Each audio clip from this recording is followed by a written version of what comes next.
भाजपच्या मुंबईतील विजयी संकल्प मेळाव्यात मुख्यमंत्री देवेंद्र फडणवीस यांनी शिवसेना उद्धव बाळासाहेब ठाकरे पक्षाचे प्रमुख उद्धव ठाकरे यांच्यावर सडकून टीका केली आहे। भाजपाचा महापौर बसवल्याशिवाय आता भाजपचा कार्यकर्ता घरी जाणार नाही। कोणी सोबत आलं तरी, कोणी सोबत आलं नाही तरी, कोण कोणाला सोबत घेतलं तरी, असं म्हणत त्यांनी अप्रत्यक्षपणे ठाकरे बंधूंवर निशाणा साधलाय। भाजपच्या विजयी संकल्प मेळाव्यात फडणवीस यांनी ठामपणे सांगितलं की मुंबईचा महापौर भाजपचाच होणार। हे फक्त एक घोषणाच नव्हे तर निवडणुकीसाठी पार्टीची मोठी योजना असल्याचं स्पष्ट झालंय। ठाकरे बंधूंना पराभूत करण्याचा आत्मविश्वास फडणवीस यांच्यात दिसतोय। पण भाजपचा प्लॅन आहे तरी काय? ठाकरे बंधूंना पराभूत करण्या एवढा आत्मविश्वास फडणवीस यांना कसा? मतांचं गणित काय सांगतं? खरंच ठाकरे बंधू पराभूत होणार का? कुणाची ताकद किती? या सगळ्या मुद्द्यांचा सोप्या भाषेत आणि थोडक्यात आढावा घेऊया। भाजपने मुंबई महापालिका निवडणुकीसाठी मोठा प्लॅन तयार केलाय। फक्त निवडणूक जिंकायची इतकी साधी गोष्ट नाही, तर शिवसेना ठाकरे बंधूंना पराभूत करून महापौर पद मिळवण्याचा त्यांचा मुख्य उद्देश आहे। मुख्यमंत्री देवेंद्र फडणवीस यांनी जाहीर केलंय की महापौर भाजपचाच असणार आणि या विधानामुळे निवडणूक रणभूमीत भाजपचा आत्मविश्वास स्पष्ट होतोय। भाजपने सखोलपणे मुंबईतील प्रत्येक भागांचे विश्लेषण केले। मतदारसंघांमध्ये कोणते भाग भाजपच्या फायद्यास आहेत, कुठे विरोधक मजबूत आहेत, हे सर्व तपासले जाणार आहे। स्थानिक लोकांची आवड, समाजातील बदलत्या गरजा आणि प्रत्येक भागातील प्रमुख नेता कोण याचा अभ्यास करूनच पुढील रणनीती आखली जाणार आहे। याशिवाय भाजपने ग्राउंड गेम मजबूत करण्यावर विशेष भर दिलाय। म्हणजेच पारंपरिक जनाधार असलेल्या भागांमध्ये पार्टीचे कार्यकर्ते घरोघरी जाऊन प्रचार करतात। फक्त जुने मतदारच नव्हे तर नवीन मतदार वर्गावरही भर दिला जातोय। विशेषतः मिड श्रेणीतील लोक, युवा वर्ग आणि उद्योजक वर्ग यांच्याशी संपर्क वाढवण्याचा प्रयत्न केले जात आहे। त्यामुळे लोकांच्या मनात भाजपचा संदेश पोहोचवण्याचा आणि शिवसेना काँग्रेसवर दबाव निर्माण करण्याचा प्रयत्न जोरदार सुरू आहे। गठबंधन धोरण भाजपच्या योजनेचा महत्त्वाचा भाग आहे। फक्त स्वतःच्या ताकदीवर अवलंबून राहणं पुरेसे नाही, तर स्थानिक नेते आणि छोटे पक्ष यांच्याशी समझोता केला जाणार आहे। अनेक स्थानिक नेते जे आधी शिवसेना किंवा काँग्रेसशी जोडलेले होते त्यांना भाजपच्या योजनेत सामील करून घेतलं जाते। त्यामुळे स्थानिक पातळीवर पक्षाची ताकद वाढवण्याचा प्रयत्न केला जातोय। भाजपकडे केंद्र सरकारमध्ये सत्ता असल्याने त्याचा फायदा घेऊन आर्थिक आणि प्रशासनिक सहाय्य मिळवण्याचा प्रयत्न होतोय। एकंदरीत बघता भाजपचा प्लॅन म्हणजे सखोल मतांचे गणित, मजबूत ग्राउंड काम आणि प्रभावी गठबंधन धोरण यांचा योग्य समन्वय करून मुंबई महापालिकेवर आपले प्रभुत्व वाढवण्याचा प्रयत्न। फडणवीस यांचा आत्मविश्वास फक्त घोषणात्मक नाही, तर ते सखोल अभ्यास आणि लोकशाही प्रक्रियेमुळेच उभे आहे।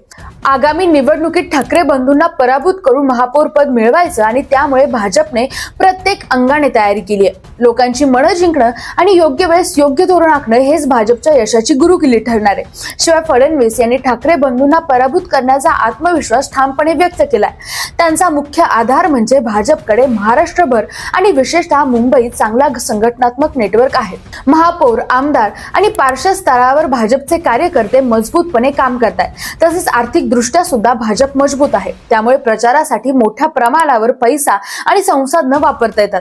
ताज्या सर्वेक्षणामध्ये दिसून येतं की मुंबईतील जनमत बदलत आहे। लोकांची मनं शिवसेनेच्या नेतृत्वाकडे कमी झुकत असून भाजपच्या बाजूने जाण्याचा कल वाढतोय। शिवसेना सध्या आंतरिक कलह आणि वादाच्या झळात अडकलेली असल्याचं राजकीय विश्लेषक सांगतात।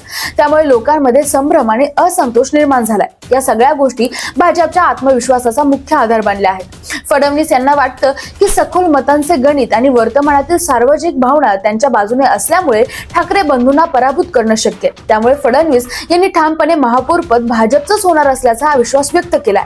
भाजपच्या या विश्वासामागे जागतिक विश्लेषण, रिअल पोलिंग आणि जमीन पातळीवर केलेले काम हे सगळे एकत्र आहे। अनेक रिपोर्टनुसार मतांचं गणित आता भाजपच्या बाजूने जास्त दिसतंय। यापूर्वी शिवसेना पारंपरिकपणे मुंबईत अनेक भागांमध्ये मजबूत मानली जात होती, पण सध्याच्या काळात त्या भागांमध्ये सुद्धा लोकांची मतं थोडी बदलत असल्याचं दिसतंय। विशेषतः मिड श्रेणीतील लोक आणि छोटे उद्योजक वर्ग आता भाजपच्या धोरणांकडे सकारात्मक दृष्टीने बघतात। याचं कारण म्हणजे भाजपने दिलेलं आर्थिक विकासाचं आश्वासन, व्यवसायासाठी सुलभ वातावरण तयार करण्याचं वचन आणि प्रशासनात सुधारणा करण्याची योजना। शिवसेनेच्या नेतृत्वात आंतरिक कलह आणि वादग्रस्त वक्तव्यांमुळे जनतेचा असंतोष वाढलाय। त्यामुळे काँग्रेस एनसीपीच्या मतांचा काही भागही भाजपकडे वळण्याची शक्यता आहे। ताज्या पोलिंग रिपोर्टनुसार अनेक वॉर्डमध्ये भाजप आणि शिवसेना यांच्यात जोरदार स्पर्धा दिसून येते आणि काही ठिकाणी भाजपने आघाडी घेतली आहे। या बदलत्या मतांच्या गणितामुळे फडणवीस यांचा आत्मविश्वास वाढलाय। ते म्हणतात की आता परिस्थिती शिवसेनेच्या विरोधी बाजूने आणि महापालिकेतील सत्ता भाजपच्या हाती येण्याची शक्यता खूपच वाढली आहे। त्यामुळे आगामी निवडणुकांमध्ये भाजपला यशस्वी होण्याची चांगली संधी मिळते। मुंबई महापालिका निवडणुकीसाठी सध्या अंदाजे मतांचे गणित असं दिसतंय की मराठी भाषिक सुमारे 30 ते 36%, हिंदी भाषिक सुमारे 25 ते 30%, गुजराती भाषिक सुमारे 11 ते 12% आणि इतर भाषिक सुमारे 11 ते 13% आहेत। आता हिंदी भाषिक, गुजराती भाषिक यांचा कल पहिल्यापासूनच भाजपाकडे राहिलाय। जर मराठी भाषिकांचा काही टक्का भाजपाकडे वळाला तर भाजपला विजय मिळू शकतो। मात्र अंतिम निकाल निवडणूक प्रक्रिया, प्रचार यंत्रणा आणि संप्रेषण पद्धतीवर अवलंबून राहील। ताकदीच्या बाबतीत पाहिलं तर भाजपकडे मजबूत संघटित कार्यकर्ता पायाभूत आहे, आर्थिक क्षमता आणि केंद्रातील सत्ता यांचाही लाभ आहे। शिवसेना स्थानिक लोकप्रियता आणि महाराष्ट्रभर खोलवर जनाधार ठेवते। काँग्रेस, एनसीपीकडे समाजवादी घटक, दलित, शेतकरी संघटनाशी चांगले संबंध आहे। इतर छोटे पक्ष आणि निर्दलीय मान्यवरांचे प्रभाव फारसे मोठे नसतात। शिवसेनेच्या आत सुद्धा विभाजन आणि आंतरिक वाद दिसून येतात, जे भाजपच्या तर्फे बळकट विरोधासाठी उपयोगात आणले जातात। त्यामुळे फडणवीस यांचा आत्मविश्वास फक्त घोषणात्मक नसून सखोल रणनीतीवर आधारित आहे। ठाकरे बंधूंना पराभूत करणं शक्य वाटतंय, पण अंतिम निकाल परिस्थितीवर अवलंबून असणार आहे। आगामी महिन्यात महाराष्ट्रातील सगळं राजकीय हालचाली माध्यमातून येणारी सर्वेक्षण आणि घटनांमधील बदल नीट तपासून बघणं खूप महत्त्वाचं आहे। मुंबई महापालिका निवडणुकीचे रणनीती आणि सध्याचे राजकीय परिस्थितीवर लक्ष ठेवणं खूप महत्त्वाचं आहे। भाजपने आपली ताकद आणि रणनीती चांगल्या प्रकारे तयार केली, पण ठाकरे बंधूंचा जनाधार आणि स्थानिक प्रभाव सुद्धा कमी लेखता येणार नाही। अंतिम निकाल काय येईल हे पुढील महिन्यात येणाऱ्या सर्वेक्षणावर, प्रचाराच्या गतीवर आणि निवडणूक काळातील घटनांवर अवलंबून राहणार आहे। मात्र एक गोष्ट निश्चित आहे, मुंबई महापालिकेचा वारा आता बदलत्या दिशेने वाहतोय।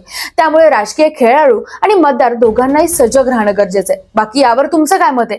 कमेंट करून नक्की सांगा आणि मराठी मंडळीला सबस्क्राईब करायला विसरू नका। धन्यवाद।